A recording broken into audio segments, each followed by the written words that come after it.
Channel. Hi friends, welcome back to my channel. ನಾನು ನಿಮ್ಮ ಪ್ರೀತಿಯ ಸುಮಾ. ಸೊ ಫಸ್ಟಿಗೆ ಒಂದು ಪ್ಯಾನಿಗೆ ಬೀನ್ಸ್ ಪಲ್ಯ ಮಾಡ್ತಾ ಇರೋದು. ಫಸ್ಟಿಗೆ ಒಂದು ಪ್ಯಾನಿಗೆ ಎಣ್ಣೆ, ಆಮೇಲೆ ಸ್ವಲ್ಪ ಬೆಳ್ಳುಳ್ಳಿ ಜೀರಿಗೆ ಹಾಕ್ಕೊಂಡು ಫ್ರೈ ಮಾಡ್ಕೋಬೇಕು. ಅದಾದ ತಕ್ಷಣ ಬೀನ್ಸ್ ಅದರಲ್ಲೇ ಹಾಕ್ಕೊಂಡು ಸ್ವಲ್ಪ ಅರಿಶಿಣ ಉಪ್ಪು ಹಾಕ್ಕೊಂಡು ಒಂದು 10-15 ನಿಮಿಷ ಎಲ್ಲ ಮಿಕ್ಸ್ ಮಾಡಿದಂಥ ಬೀನ್ಸ್ ಎಲ್ಲವನ್ನು ಒಂದು 10-15 ನಿಮಿಷ ಫ್ರೈ ಮಾಡ್ಕೋಬೇಕು.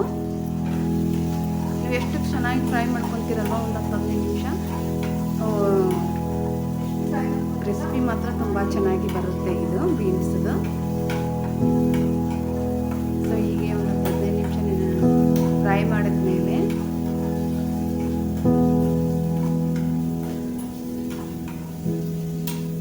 ಸೊ ಪ್ಲೀಸ್ ಕಮೆಂಟ್ ಮಾಡಿರಿ, ಏನಾರೇ ತಪ್ಪಿದ್ರಂದ್ರೆ ಮತ್ತು ವಿಡಿಯೋ ಹೆಂಗೆ ಬರೋಕತ್ತ ಹೇಳ್ರಿ ಫ್ರೆಂಡ್ಸ್. ಮತ್ತು ಪ್ಲೀಸ್ ಸಬ್ಸ್ಕ್ರೈಬ್ ಮಾಡೋದು ಮಾತ್ರ ಮರಿಬೇಡ್ರಿ. ಎಲ್ಲರೂ ಶೇರ್ ಮಾಡಿರಿ ನಿಮ್ಮ ಫ್ರೆಂಡ್ಸಿಗೆ.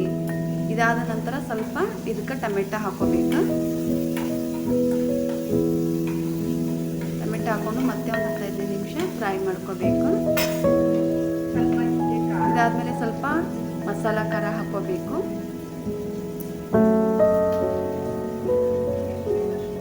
ಮಸಾಲ ಖಾರ ಹಾಕೊಂಡ ನಂತರ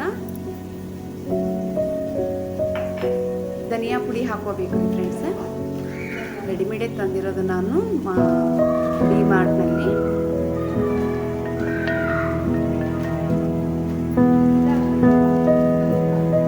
ಇದಾದ ತಕ್ಷಣ ಸ್ವಲ್ಪ MTR ಮಸಾಲ ಹಾಕೊಳ್ಳೋದು, ಗರಂ ಮಸಾಲ. ಸೊ ಹಾಕೊಂಡ ತಕ್ಷಣ ಮತ್ತೆ ಒಂದು ಸ್ವಲ್ಪ ಸರಿಯಾಗಿ ಅದನ್ನು ಮಿಕ್ಸ್ ಮಾಡಿಕೊಂಡು ಒಂದು 5-10 ನಿಮಿಷ ಫ್ರೈ ಮಾಡ್ಕೋಬೇಕು.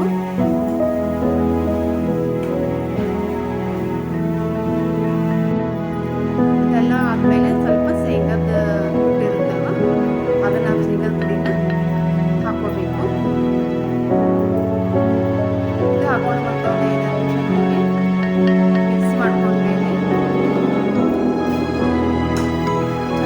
ಚೆನ್ನಾಗಾಗುತ್ತೆ ಈ ಗ್ರೇವಿ. ಒಂದ್ಸಲ ಮಾಡಿ ನೋಡಿ ಪ್ಲೀಸ್.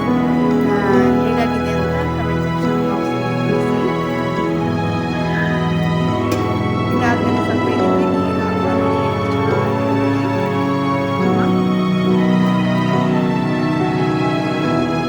ಗ್ರೇವಿ ಅಂತೀರಾ, ಕುರ್ಮಾ ಅಂತೀರಾ, ನಿಮಗೆ